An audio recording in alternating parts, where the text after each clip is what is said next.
suggested by a member here at the group today, and it's the last two sentences on page 89. Let me know when you're there. Yeah, I'm here. Okay, so it says, so cooperate, never criticize. To be helpful is our only aim.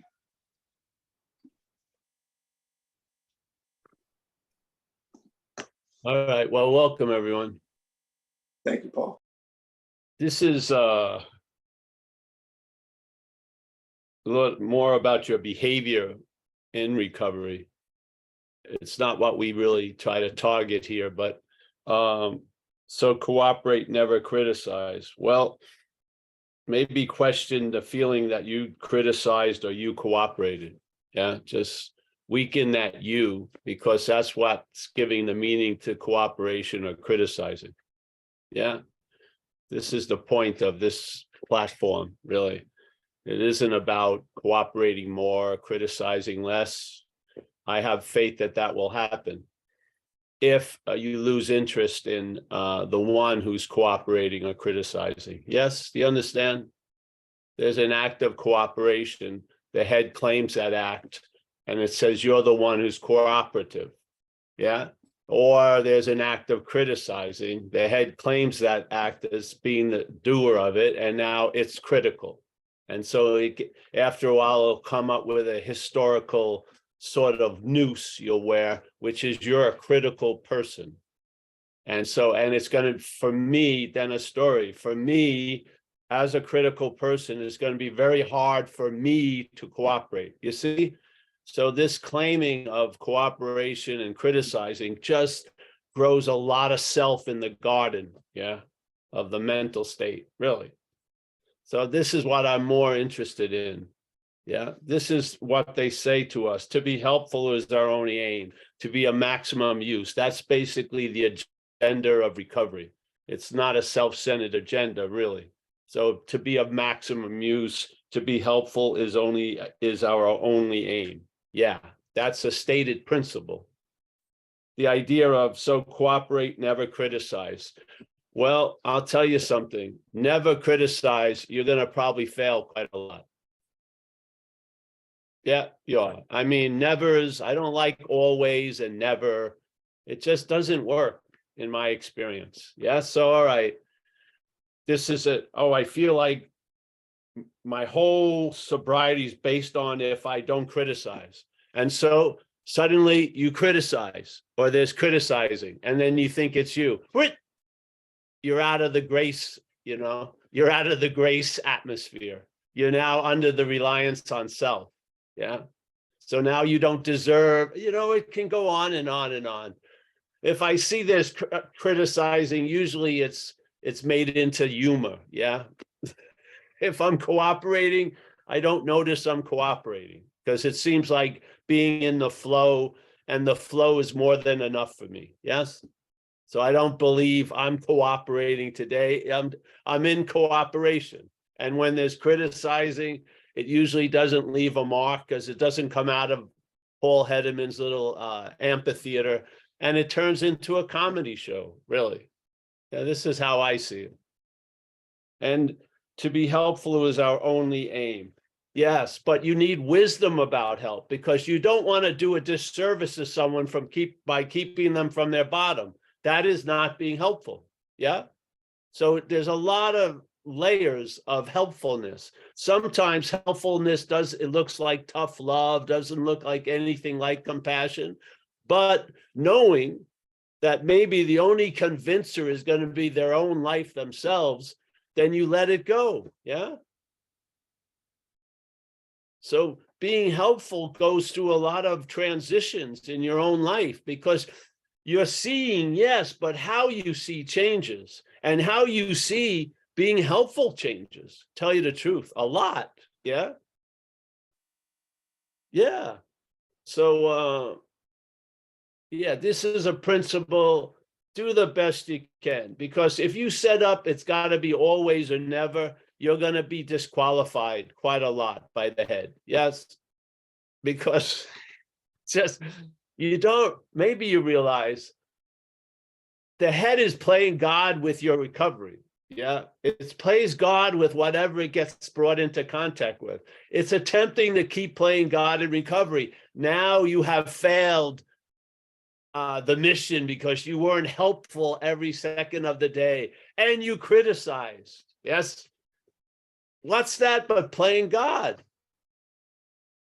So this is first things first, sober. Yeah. And then let's see if you progress with less criticizing, more cooperation. Yeah. If you are, there's a current that's moving you. Have faith in that current. Yes. And the thing is, you may be criticizing you about not cooperating and being critical. Yes. Yeah. It just turns in on itself. So what we're sharing aren't the banners of recovery. We're sharing a primary condition that, to me, establishes what kind of meaning is going to be given to what happens. Yes. And I feel when you're in Rule 62 and you've lost interest in self, there's much more forgiveness for criticism, and there's not even an acknowledgement for cooperation because it feels like a flow. Just like when you're humble, you don't think you're humble. That's part of humility. Yes, you're just in it. So I'd rather just get back to, is there a bondage of self? And is that bondage of self what has defeated us through its manifestations? And is self foreign to us, or is it a part of us? Does self have to go along with the program, or is it the target of the program? Yes?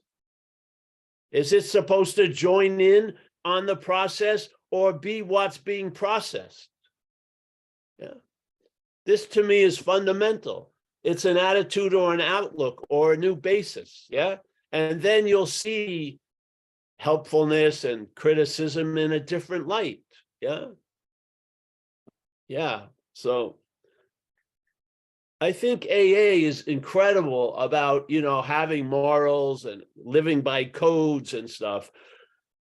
I just want to see, is there something claiming to be the one who's living the code? Yeah.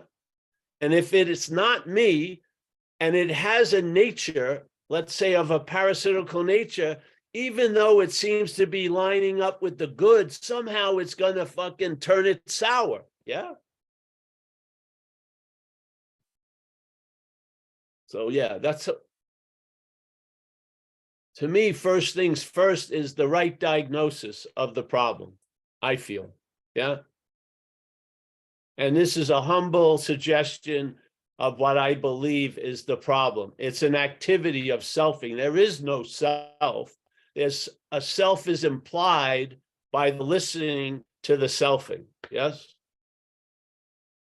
We conjure up the idea of self, not on our own, but by the constant barrage of the narrative of selfing. Yeah. So we make the leap from an activity to a noun, seemingly. So now that which we're appearing as, we now are that, seemingly. Yes. To me, that is the bondage of self. The bondage of self is an act of being identified as something that you're not. Yes. And then not seeing its role in thing. And then basically when we were out there, we didn't want to see our role in thing. I really felt that was a protection the parasite was producing, because it doesn't want you to look at your role in things, because you're going to see its role in things. Yeah. And they're different. Its role in your life and your role in your life are different. They are not the same role. Yes. You would not have done most of the shit you did while under the influence if you weren't under self's influence. You wouldn't have done it. Yeah. I don't do it. It's 35 years. I'm not crawling on a rug thinking lint is cocaine. I'm not.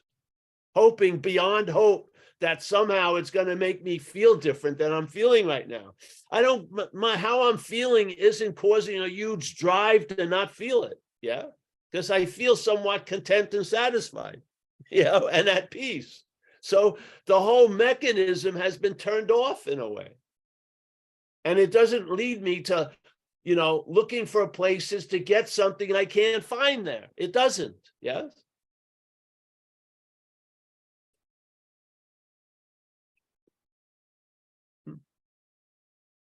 And that head is going to criticize. If you think you're going to live in a world of never criticizing anything, and you're listening to the head, you're going to be failing every day. Just like when I first started, I remember I make a vow, I'm not going to have a resentment at 8:30. By 8:40, I saw something as a threat or that it reminded me of a previous harm. Yes, the vow was broken in 10 minutes. Yeah. Why don't you admit you can't stop criticizing? Why don't you admit that you can't seem to be cooperative? All right, there you go. That's a good starting point, I feel. Yeah. Admit that I can't do a lot of stuff, and then something else will do it for me or as me. Yes. That's to me, the whole spirit or theme of recovery is admitting I'm outmatched, not,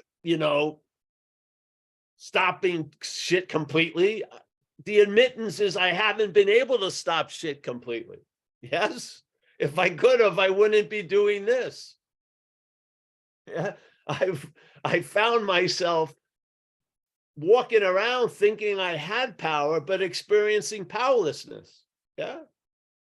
So first things first, let's admit that I can't stop criticizing. And then maybe you'll see it's not you that's criticizing. Hallelujah. Yeah. Yeah. So that's the spirit. I hope it leaks through the Zoom, The spirit to me is all that's, align the books in the bookshelf in alphabetical order. That's helpful. Yes. But the whole dynamic is what's interested to me. Yeah. Was I defeated by self? Well, if I was, I may be right now. And I could continue to be defeated later if I don't get clear about what's going on, in a sense, the underlying causes and conditions. And what I feel is if there's reliance on the head, it's synonymous of reliance on self. Yeah. If you're relying on the thought system is infected with alcoholism. If you're relying on your narration of what's going on, you think excitement, the feeling of excitement is anxiety. We can be so off based on what's like reading the gauges of our life. We could be doing great, yet believing we're doing terrible. Yes?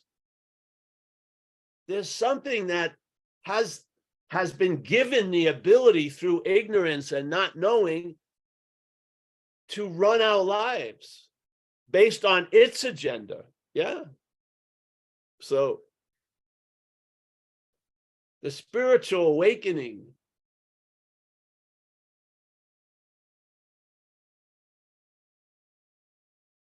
is an awakening to that. You don't have to wake up to the spirit, wake up to what you're not. Yeah. And when you realize what you're not is not you, the spirit is there. You are of spirit, I would say, tell you the truth. So your spirit doesn't have to awake to itself. It's already awake. We need to awake from the dream of self. Yes. And how do we do that? Not trying to gather knowledge, spiritual knowledge, but knowledge of self so we can recognize it. And when we recognize it before the house has been burnt down, when we recognize it, we can bring it to step 6 and 7, and maybe we'll never have to deal with a burnt down house. Yes?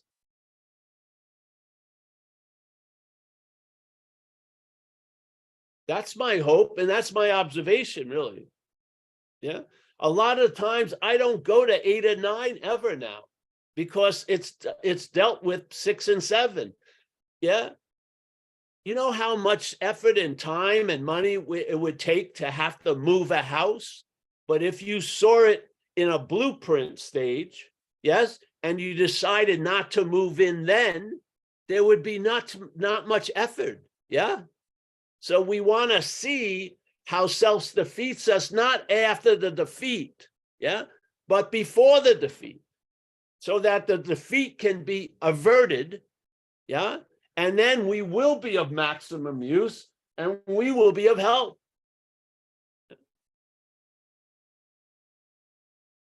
Just like, I had a little slogan for me. What's the difference between an alcoholic and a recovered alcoholic? Yeah. The alcoholic calls you after they drink. The recovered alcoholic calls you before they drink. After they drink, it's just fucking, yes, the genie came out of the bottle, took a big shit in their life. This got to be cleaned up and on it. Before, you can you can avert all that by not starting to drink and use. Yeah. A lot of people, the disease has them, so they have to become masters of how to stop. I want to be a master of not starting.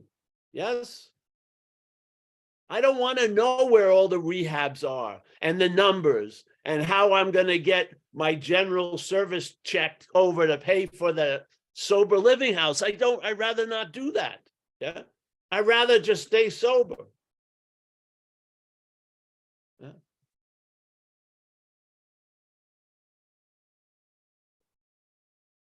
The shit, it's almost like a cloud, The cloud starts getting together, and after a while, you give it a name, cumulus or cirrus, whatever. But if you could see it starting to form and tell the truth, it doesn't take a form. It doesn't take a shit in your life. Yes? You don't have to clean up the mess. To me, that makes you incredibly helpful. So, yeah. That's my take, my rant. Just go to page 64 if you're new. Go to the third paragraph and just read it. Being convinced self-manifested in various ways is what has defeated us. Okay. There was a word in there called us. I think that captures us more than the word self. So self is foreign to us. But self is defeating all of us. All these unique us's are being defeated by the same thing, and we give it the name self. And we're not going to be able to see that tree, but we will know the tree by its fruits. And we're going to look at some of its common fruits that it grows if it's running the show in our life, which is resentment is the first one, then fear, which is truly actually mental anxiety. And then the third is harming other people in the pursuit of what you want. In other words, being incredibly selfish and inconsiderate. Yes? They are not your attributes. They are manifestations of self in your life.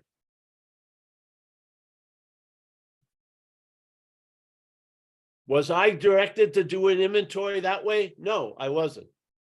I was directed to look at my resentments, my fear, and my harming other people in the pursuit of what I wanted. And it worked in a certain way, but it led me to see that that wasn't correct ultimately, because these are manifestations of self. Why do I keep calling them mine? I must be in the act of being identified as self, knowing it or not knowing it. Because obviously, if James was manifesting through me and I'm Paul, and I keep calling James' manifestations mine, I'm identified as James. Yes or no? Obviously. That would be the simple, clear diagnosis. Hey, bro, you're taking yourself to be James. Yeah. I can do an incredible, fearless, and thorough inventory on James' manifestations. I probably won't want to do one on mine. Yeah. So there. All right, Mike or whoever.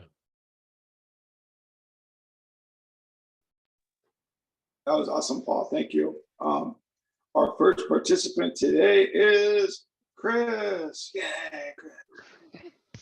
Hey guys, I'll be quick. I know I've gone a lot, taken up a lot of time the past few times, but that what the way this talk today started with that reading and then Paul's response about, just why not just accept that you are going to be impatient or whatever. It really echoed with something from a couple of nights ago, the thing about like first like accepting like that you're just a Ford, you're just a Ford like everyone else, but then realizing you're not that, you're not that car, you're not a car. That Yes.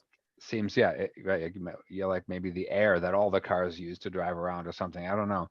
That was like a very awesome left right Zen bitch slap punch for me, because I don't, yeah, I know people. That's all I gotta say. Yeah. That's just an awesome punch for me. Well, your thing here is, a Ford may not want to be a Ford. So then there's the Ford denies that it's a Ford. And in the denial of it's the Ford, it's more of the Ford than ever. Yes? You've seen that, right? You've seen like what you resist persists and all this stuff. It's like a principle in this little boomerang world. All right. So the Ford doesn't like to be a Ford. It's not, it's too critical of Chevys and Dodges and shit like that. Yes. And it's not being, and it doesn't want to help a Chevy. It doesn't want to be of help to a Chrysler because it's a Ford. So what happens is it doesn't want to be that Ford, so it denies, but it's denying the Ford as a Ford, which is reinforcing its Fordness. And the point is, you're not a Ford ultimately. Yes. Yeah, but accepting that this Yes. process there's a Ford process happening, Yeah. and that's like you instead of like constantly trying to deny that or change that because you're identified with it, so you think you need to fix that. Yes. Just it's like, nope. I Exactly. am a Ford process, and that may be humbling or disappointing or something. But then it's like, but then the second that you realize that, you go, oh, but then what's left? Oh, I'm not actually not a car. That's right. Yeah. Exactly. So this is a process that I've seen over and over again. Yes. So there's something called negation and there's something called denial. Denial is of the mental variety, which is something is taken to be so real, it's sort of getting unbearable. So for the life of me, I do not want to be a Ford, but it can't get to the fact that, hey, that's great news because you're not a Ford. The identification as the Ford seems so strong. The only thing is denying that I'm a Ford, all the while feeling like one all day. Yes. Or how you interpret all the feelings is it's a Ford. Yeah. So negation is you allow all that shit to land on you, just like you did that day with and that's me. And then with this message, that final acceptance of all of it's me, and it's not. Yeah. You can't get to the in it, then it's not until there's okay, I'm a fraud. I'm never gonna be not critical. Just admit the shit. And then you see you're not. Yeah. Yeah, admitting that, it's almost like saying, once you really admit and accept how distasteful that is, then you're like, why am I why am I associating with that? Like it's almost like if you can fake it, you can end up in this half between two fences for a while. But once you really fully accept the miserable failure of that Ford identity, Well, it let's look at you. Let's look at you have an underlying feeling that you're a fraud. Yeah. So you don't want to feel like a fraud, do you? So all day, the underlying of that you're really a fraud, the head is trying to keep down. Yeah. So through denial, yet you're feeling like a fraud all fucking day. So this is just admit you're a fraud. And then there's a loss of interest in it. Yeah. Yeah, Yeah. because it's the Ford isn't going to be a Rolls Royce. It's a Ford. Yeah. Yeah. Yeah. It was just, You're trying to make the Ford feel guilty about being a Ford because it should be a Rolls Royce. That's what the head is doing to the poor Ford. The Ford was- would be fine as a Ford. The action figure probably wouldn't have 800 fucking mental illnesses and shit like that. Yeah. But it's It was- this non-recognition of the basic situation causes a lot of other unintended consequences. So just Yeah. like we have in AA, you admit your powerlessness and then you don't experience powerlessness. When you're in denial that you're powerless and you keep exerting power, you experience powerlessness quite a lot. People aren't Yeah. doing what you want. It's not going your way. Yeah. Why isn't that working? This is your befuddlement because what you're relying on is faulty. Its logic isn't truly logical. It isn't. Well, I hear and understand what you say. Like a lot of us, all you're very powerful about it. But there are just certain times, each of us individually, where you say something that almost is like grammatically paradoxical, like just accept that you're a Ford, and then you realize that you're not a Ford, and then it's like, wait, like it made me like, wait, what? Like suddenly all of my attention and all of my mind wandering just, it was like a slap. And Great. like, and then I see it in a way that I could describe, but any way that I could describe it would be reducing it. And yeah, it was just very cool. All right, so see this logic a little bit. So let's say there is a grounded identification as being a body. Yes, the head is completely relies on that. That's its premise. Yeah, the brain interprets everything to the body as if it's because it's a part of it. Yeah, so it's got this story that you're a body. Then you're confronted with the failure of some things you've been relying on, and then spirituality says it seems to be as offered as the solution. So now, unbeknownst to you, because you are spirit, you're now trying to become spiritual as a body. Yeah. So a lot of people will start wearing different clothes, loose fitting clothes, take yoga classes to do this shit. Yeah. They're trying to mimic something but from a misidentification. Yeah. Instead of let's tell the truth. Yeah. And then you realize you are a spirit. Yes. It's not like you become a spirit. By realizing something else, you realize you are a spirit. And it ain't what you don't realize your spirit. You realize you're not that which says it's a body, so to speak. Yeah. And then what gets revealed by the negation of that misidentification is the true nature. Yes. Yeah, And because you see the futility of trying to become spiritual as a body. It just doesn't work. Yeah. absolutely. You see, Yeah. like it's sometimes it happens in life where like you might see yourself or your body or whatever from someone else's perspective. It would be like I might be reading an article in a newspaper that says, a 50-year-old man was arrested and blah blah blah. I'm like, oh, that they're talking about me. Like you see yourself described from that perspective, like the way you look at everyone else as just, some guy. Whereas and then you realize, on the one hand, yeah, I am just that, Well, but yeah, I'm not that. it's just like when you go into a program, if the program is pretty good and you haven't paid like $80,000 to go there, because then they may have a different agenda, so the Yeah. finances. The people in the program are treating you like an addict. It's You're exactly like that. walking around expecting to be treated as Paul. Yes.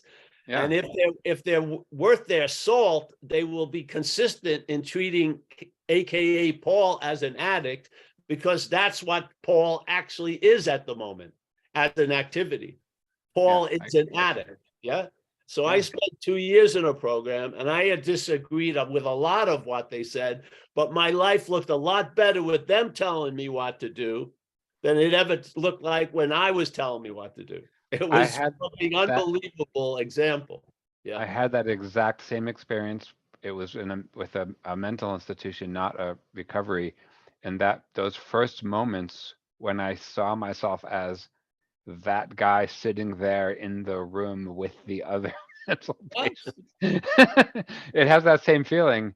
Like, I don't want to be that guy, but it's like, well, you are that guy, but then actually, you're not, that's just not you at all. That's just something that this body's going through or something. Yeah, So, see, but Chris, that situation allowed you feel a certain stable underlying sense. yes. You're special and unique and different.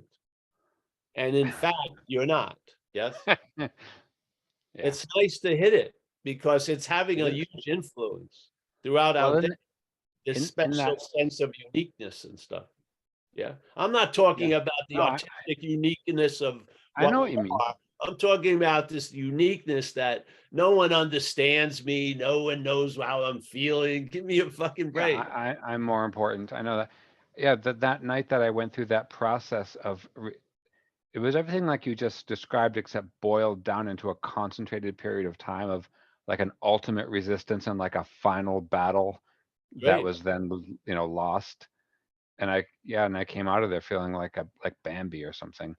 But then, then the sheep programming Yeah, came but back. that knowledge isn't forgotten. It's there and it's going to produce effects. Yeah, Yes. I know. All Yes. right, thank you. When you get it, you don't lose it. Something acts as if it's lost it, but it's in there. Yes. It is in there because everything's been, that happened to occur right at the beginning of COVID, so the world became a little bit weird when I got out.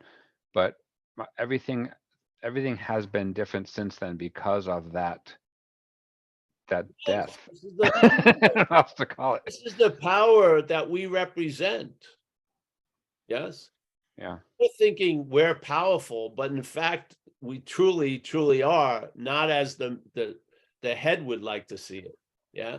We are incredibly powerful. We can make mountains out of molehills. We can override the experience of today by obsessing over yesterday and tomorrow. That's a lot of power. Yes. That's a Yeah. lot of fucking power being flexed. Yeah. And obviously, some of us have realized what was wielding that power in our life was fucking destroying us and destroying others with us. Yes. And Yeah. it became such a humble revelation that the the the the beautiful solution in recovery, which is to turn one's will and life over to the care of a higher power, something that knows better what to do with this power that we are. Yeah. Instead of letting the head use that power, to give that same power and make a decision to offer it to the higher power. And I'm then, still figuring that one out, and what it feels like to me right now is doing nothing. well, And there you go. that's what it Exactly. feels. However, It's follow it, basically, more will be yeah, revealed. Yes. it's somewhat just being reactive, and I've just the past couple of weeks, everyone and literally their mother have been coming out of the woodwork asking me for help with advice and all sorts of things, and so I just kind of say yes. I don't know where it's going, and I am neglecting my work, and and it's the end of the day, and then it happened. Oh, that happened again. I spent the whole day talking some suicidal artist out of it, so it's like, Because you're available and then you'll be put to use. Yes. yeah. So anyway, thank you. Yeah. It's been, you're like a modern day Zen master with a stick that somehow reaches through the internet. Yeah. Well, yeah. Yeah. Come to a live meeting. You may get hit with a rock. I would love to. I mean, I'm I like the little rock thing. I do. I would be very happy to be hit with a rock by you. Awesome. I'd be honored. I've been much more subdued. Yes. Whatever. Hey, Mike. Thank you, Chris. All right, next up we have Bill. Mr. Bill. Hey, thanks, Mike. Hey, Paul. You Hey, go. I just wanted to kind of share a little story I think that might illustrate kind of the topic we're talking about here. It's funny. Yesterday, Kathleen and I are driving along, coming home from a walk, And we get to this one part, and there's this car that's like right next to us coming into our lane, like looks like he's coming into our lane. And out of my mouth comes, "What's this stupid fucker doing?" And at the same second, Kathleen yells, "Look out, he's an asshole." I mean, you didn't have to think about saying this, it just happened. And then the very next second, we looked at each other and just started rolling, laughing like we saw something that I can't even explain it, but I think you understand. It was like, it just happened, but it was like we saw the funniest scene we ever saw on a sitcom or something like that. And we laughed for a long time after that, right? Fortunately, there was no collision. And, but you know, there's some headway happening here, because I remember like years ago, early in recovery, I would have considered that to be, oh, I better go to AA and confess, you know, that my shortcomings are not removed, and I still yelled at somebody in traffic when it was just seen as what it was. And it was just plain funny. And I think it really kind of ties into the topic we're talking about here. It was a really cool experience, that very instant that it happened, that 1 second later, we looked at each other and just started rolling and laughing. It was just, we saw something that from a different perspective, like, and it was hilarious, you know, to watch. But, That's the thing. Sometimes the knee-jerk reactions are so fast. There's no fucking way you could squeeze a process in there before it. Yeah, it's just that's. I mean, but the sense of ownership after the event can carry for years. Yes, you know what I mean. It could produce an action that puts you in jail for years. Yeah. Yes, all the sense of owning that you shouldn't have said that or did that could lead you to a bondage of self that appearing in years of fucking jail time. Yeah, it was like so clear that, like, I didn't even do that. That just happened, you know, exactly. like You it just happened. And we didn't. I mean, it was so clear though, and thanks to your message that really, you know, permeates and it has a real effect in day-to-day experience. Yeah, the head has rigged the race to perfection.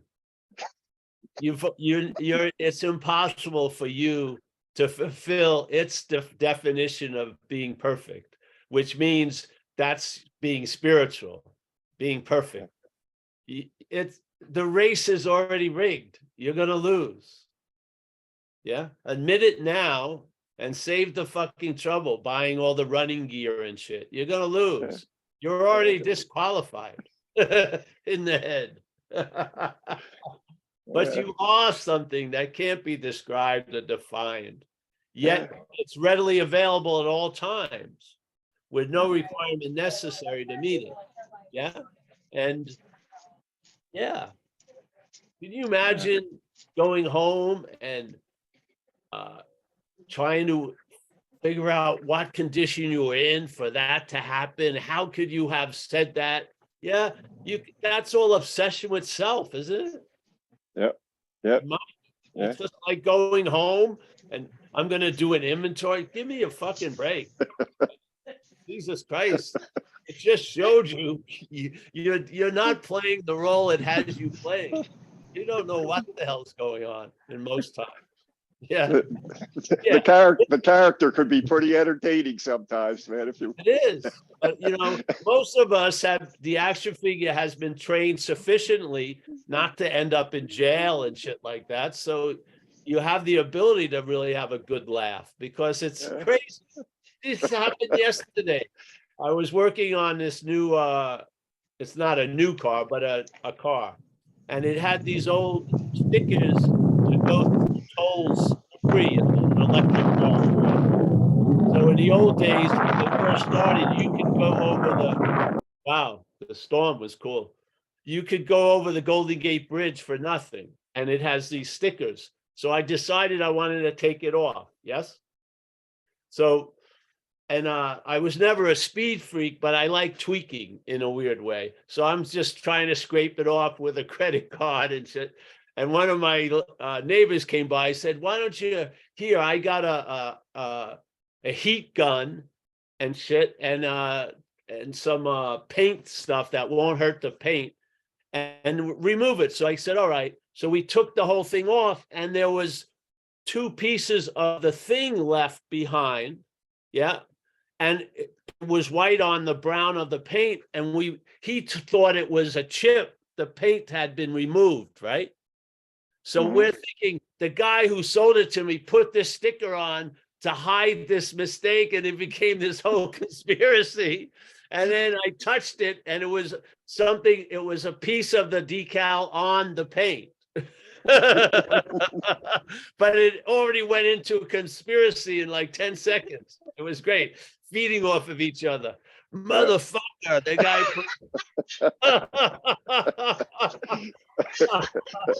Some people who have an ass up their that ass of spirituality, perfection up their ass, that would have fucking, like they had 8,000, gold points. It would have been negated 3,000 of those gold points. You know what I mean? They would have been, you've lost the 5 miles of spiritual progress. What is that but playing fucking God? The heck? Yeah. So when the guy left, I felt it. I said, "That's not the paint. That's still part of the decal." I'm thinking of a $2,000 lawsuit or something, and it was made out of nothing, a misperception. Are you gonna be before that, like the policeman making sure? Give me a break. There's gonna be so much crime because of the policeman. Yeah. What does a policeman do with an action it sees? It usually sees it as a crime. Yes, you don't see the head. Yeah. Head is sitting on your recovery, and maybe it doesn't have the old tri-tip steak as before, but it's got a lot of crumbs that it's fucking feasting on. Yeah. You know, I remember I was about 3 years into recovery, and I was sitting on a beach down in South Florida reading some spiritual book. I forget what it was.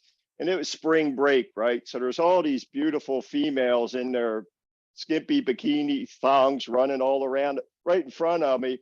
And my eyes couldn't stay on the book, right? I'm reading some spiritual book. And I felt so guilty. I called my sponsor up, who was up in New Jersey, and I said, "Chuck, I don't think God has removed the lust problem yet," because I was just telling him what was going on. And Chuck, who had COPD at that time, he had a hard time breathing. He dropped the phone and just started laughing so loud. Like it took him, like he had to catch his breath. He couldn't even stop laughing that hard. And then we had a nice talk about kind of like what we're talking about here, but I don't, that just came to memory there, that experience, but it's the same sort of thing, Yes, the obsession with self can here as the thief or as the policeman. Yeah, it's funny. It is, because I was thinking I'm gonna call that guy who sold it to me, and I thought, well, what a wise move. He put a decal right on where the paint is chipped and shit. I'm saying, wow. All came out of a misperception. That's all. What do you think? You don't believe? You're not having misperceptions. Where you're looking from is the misperception. We're looking at everything, some of us, seemingly from a self-centered point of view. That's a misperception. Yeah. Let's open up for a correction of that instead of all the examples of misperceptions. Let's change that. Check it out. Lose interest in self and gain interest in the infinite. That's what happens. Yeah.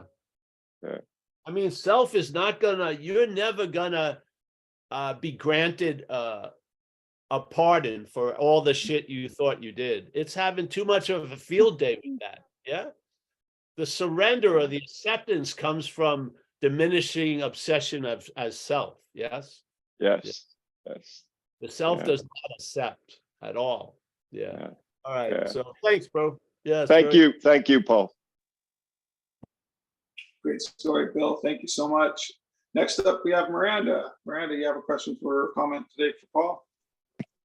Yo, I've got a fuck you for Paul, basically, Another- for sending me back to AA, since I've said thank you so many times for sending me back to AA. And this week has been fucking bonkers in AA.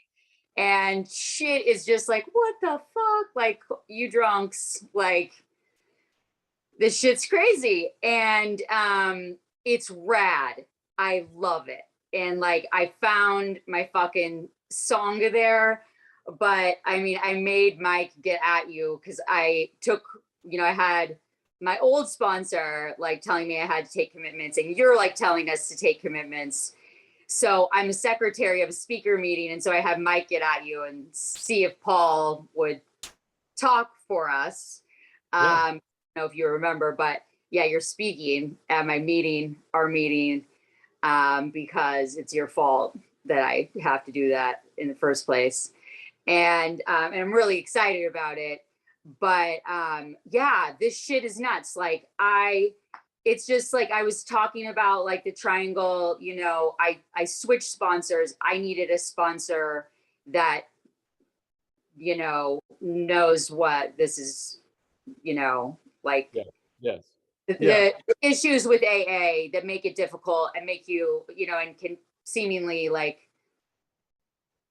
the self-stuckness shit that is like really unhelpful, and the blame and shame. And for me, it's realizing like I've got all of these like different parts, I think, being fragmented by trauma, and everything's just like coming back together and boiled down to like just the policeman and the thief. And it's so recognizable now. And have a sponsor who I can laugh about that shit with has been incredibly helpful. And so yeah, but I need this to do AA, and I fucking need AA right now to stay sober.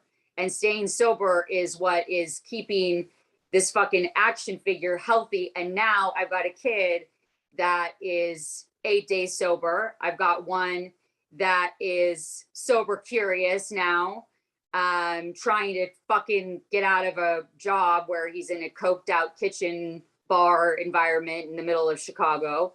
And it's difficult. And, just being the embodiment of like, just being sober for 83 days now, like there's so much fucking joy here and terror. Like, there's the last bastion really of terror for me is like, and I was talking to my sponsor about this, is that my children are only real in the nightmare.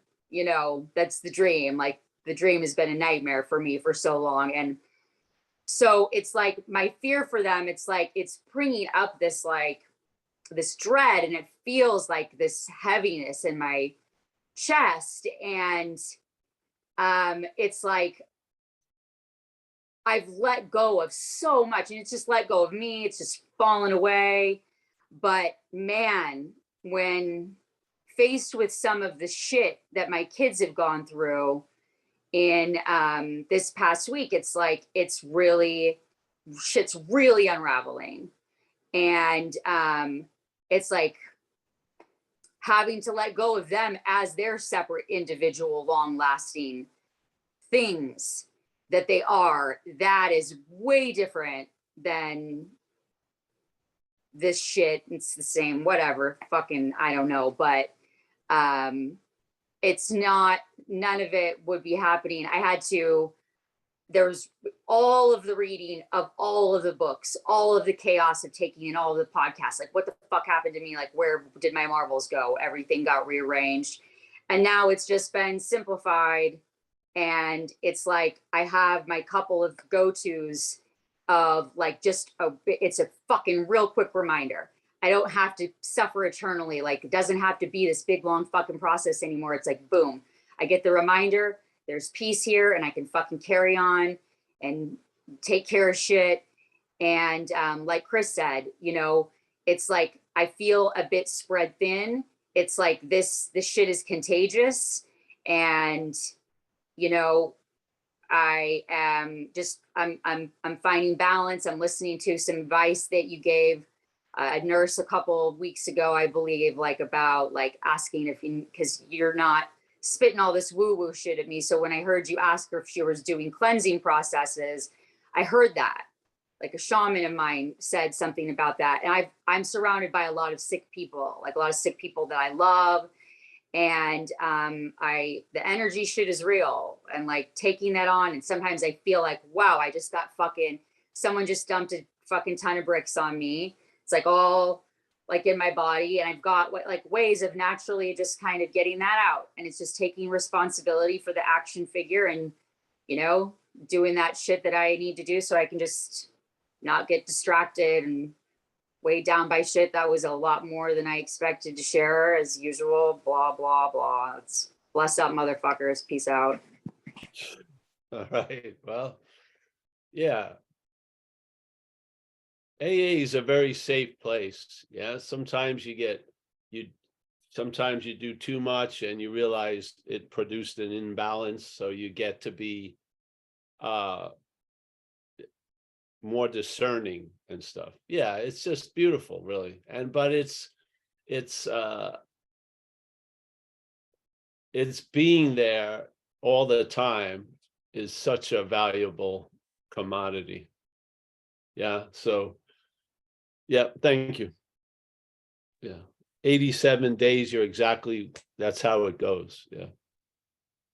80, whatever. Yeah. All right. Anyone else? Yes. Thank you, Miranda. Next up, we have Oliver. Oliver, come on in. Hello, Oliver, alcoholic. Thank you so much for this meeting. I got a question about the face, as in face as paradigm. When I am tempted myself to describe what do I mean by this self or selfing, first thing that comes to my mind is seems to be, my self-image, or shortly face, or what do I think people think of me, or what do I think people should think of me, or just the public image of me. Yeah. So and that seems to be something that is quite influential in many people's lives. We tend to be very, very defensive about it. So the level of identification with it, I don't need to tell you anything, more about it. It can be super strong, and but I do wonder. I don't hear that much on the meetings, and just in general. So I wonder, why? Because is it because we are sort of when we look at what we're not, we might not want to look at that part, stare in that, or just look at that too long, because I don't know, maybe there's some caution or fear in seeing, looking at that persona, look at those characteristics that we so identified with, just our self-image, or what do we think other people think of us, and that kind of stuff. So is there, in your experience, danger of looking at it, with all the consciousness that at our disposal, Yeah, things can be dangerous if it's obsessively done. Mhm. Yeah. But see, this is part of trusting the process. It's sort of like you can be awake on the operating table, but you're not trying to direct a doctor or keep looking at the liver. Yeah. Your attention is somewhere else while you're being operated on. Yeah. That's my feeling. And if something seems to have, the stone that's rolled in front of the cave opening, then you may have to have a dark night of the soul, so to speak. Yes. Yeah. So as to me, the whole point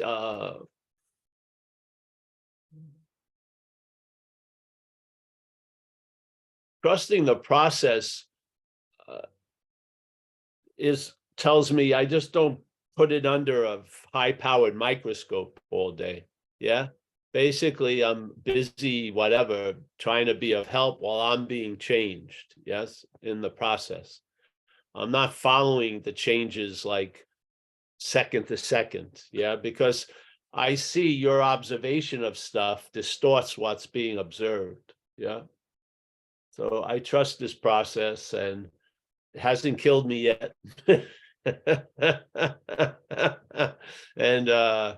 and probably a lot of shit has been removed and added without me knowing it. And it seems to work pretty well. Yeah.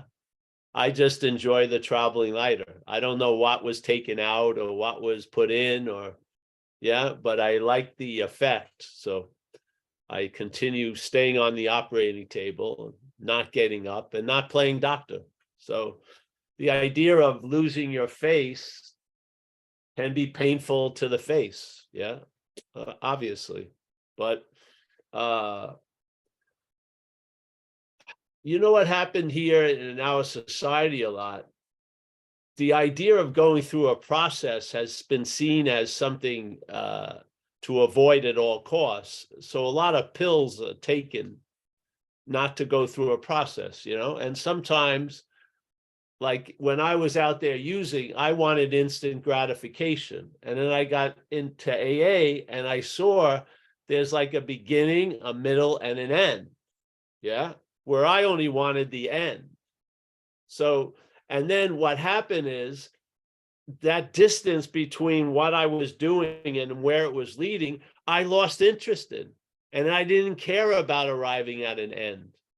And I had no interest in instant gratification anymore. It was mind-boggling. Yeah. You would think I would have gotten interested in, you know, constantly watching my movement towards the end. No, I got lost in the process. It's fine. I think we're a continual work of art, so to speak. And I definitely don't want to be the judge or bring in an art critic to tell me how I am, really. Yeah. Just sort of let it go. So yes, it can be, obviously losing face to the face can be seeming to be like the end of the world, but your ass is probably going to do a whole lot better. Yeah. Yeah. I hope that hit what you were asking somehow. Yes, I guess, you know, the caution is probably because, you know, what's potentially terrified is the face. Yeah. So yeah, I definitely got my answer. Yeah. Thank you so much. See, if see, the face tells you it's all of you. So then it's translated as you're terrified. You're not terrified. Something that you're conscious of is terrified. It's different, yes?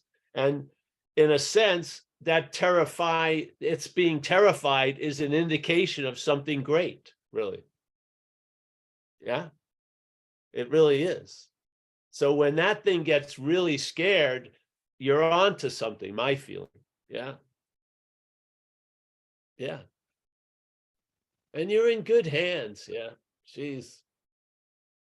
You know how many people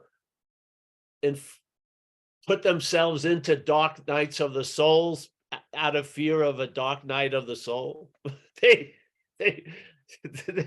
They're going through so much fear, more fear that dark night of the soul would never have had, trying to avoid the dark night of the soul. You know what I mean? This is what the head is like. The head steps in and it furthers the problem. It doesn't lessen the problem. It usually adds to it. Yeah. Don't you have you seen that? Yeah. Oh, yes. Yeah. The thing that's afraid of me not being healthy is not a good health worker for me. When I'm going to get a diagnosis, it doesn't get called into the room. It doesn't, because it will just fucking get totally fucking obsessed about something. And it actually causes a dis-ease in you that's going to open you up to other dis-eases. Yes. Yeah. So, yeah. I hope that was close to what you were asking. Thanks, man. Yeah, yeah. All right, Mike, is that it? Moving right along. Next up, we have Annette. All right, and then I think we're gonna end. I gotta go somewhere soon. Oh, okay. Paul, I just want to say thank you. I offered the reading tonight, and I'm reminded Miranda is absolutely right. You have helped me tolerate or understand perhaps my home group so much better. And you are a reminder that, we may be on this spiritual path and have these ideas, but the people in the rooms don't know. They're like children who haven't learned to read. You're reading the book here, and they aren't. So I try to be mindful and try to bring principles into my everyday activities. And I just wanted to say thanks a lot. Yeah, that's all you can do, honey. Yeah, remember, progress, not perfection. And the hardest taskmaster is your own head. It's playing God. Yeah. The head is playing God with God. It's playing God in so many different ways. If you can get a meager understanding of some of the ways, you'll recognize a whole lot more of the ways the head is playing God. Yeah. And it says in AA, it's the primary directive, really. Quit playing God. It doesn't work. Yeah. It's actually put as first, and then the principle of turning your will and life over to the care of a higher power is next. So in a linear process or a hierarchy of value, the importance of quit playing God is incredibly supreme in a sense. Yeah. Because that's what the head's doing, being in recovery or not. The head is playing God. It's using our God juice to play God. Yeah. Yeah. This is what you notice. You start noticing it more. Yeah. And then there's a truth telling, and then the higher power, or let's call it God, starts playing God. And it's a whole lot different to be at the end of God playing God than self playing God. It's a whole lot different. You're going to be a whole lot happier when God's playing God in your life instead of self playing God.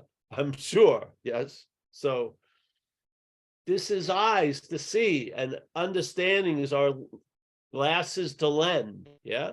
So that you can start seeing what has and is and will defeat you. And it's not you. Yeah. It's speaking to you as you, but it ain't. Yeah. And it's presenting a lot of false evidence historically, futuristically, but it's false evidence. And it's really pretty much dependent on you as taking it to be true. Yeah. That's what triggers the whole avalanche.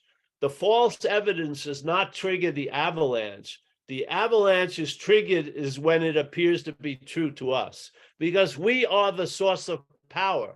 Self is not a source of power. We are the source of power it uses to defeat us. We are the source of power it uses to defeat us. It has to take or be given it. And it does it in a very subtle, sublime way. But when you see it, you'll recognize it. Yeah. Yes. You need to, that's all. The little bit of knowledge of self goes a long way, where self-knowledge avails us nothing. Yes. So thank you. Is that it, Mike? Yeah, that's it. Hey, Jimmy, I saw your hand up. If you want to come next Tuesday. No, Jimmy, we'll do it now. Yeah, don't worry. Oh, Jimmy, would you still like to ask a question, Jimmy? Thank you very much. I appreciate it. What do you think about this statement, Paul, that I hear frequently? Daily reprieve contingent on spiritual conditioning. How do you keep your spiritual conditioning so you can avoid the pain? By recognizing I'm spirit. Yes. Instead of trying to recognize spirit from what I'm not, recognize what I'm not from spirit. Yeah. To me, the highest form of maintaining a spiritual condition is to be a spiritual condition. End of story. Yeah. There's not a spiritual malady, it's a mental malady. Yeah. When the mental malady diminishes, the spirit will become obvious. Yes. If you try to make the spirit obvious through the mental condition, it's more reinforcing the mental condition. So there you go. That's how I see it. And it's the maintenance of a spiritual condition. Yeah. So the highest form of maintenance is being something, I'll tell you. Yeah. So seeing what you're not is going to bring you to where you never left, which is what you are. And I would say what you are is not a thingness. It's not a body. You're not going to recognize you're another body and you're not this body called Paul. It's not a body. Let's call it awareness or spirit or whatever you want to call it, space. But there is existence that's not taking the form of a body. Yes. And I would say it's spirit and it's moving through us right now. Yeah. So when you do certain stuff that diminishes the mental preoccupation, the spirit becomes obvious. Yeah. That's how it works with me. So, all right, Jimmy. Thank you very much. You're welcome. Yeah. Anyone else, Mike? That's it, Paul. Thank you. All right. So let's say goodbye to everybody. We got Annette. Thank you, Annette, for picking I out. do. Yes. Yeah. Michael, as always, we'll miss you, bro.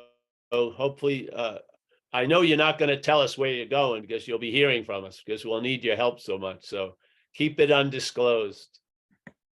Yeah, thank you. Have a good time. Kathleen, I think you're taking over the SS Zen bitch slot. All right. I trust the process. We're in good hands. Joseph, France, nice to see you, my friend. Walter, Netherlands. We've got Keith in Portland. Nice to see you, Keith. We got Hallie. Yeah. Elaine, nice to see you, Elaine. Have you been here before, Elaine? Yeah, just once or in the background with carving some of the non-duality. Yeah. Okay. All right. It's nice to see you, Elaine. Thank you. All right. Chris B, as always. Laurie, Alex, and Jacob. Nice to see you guys.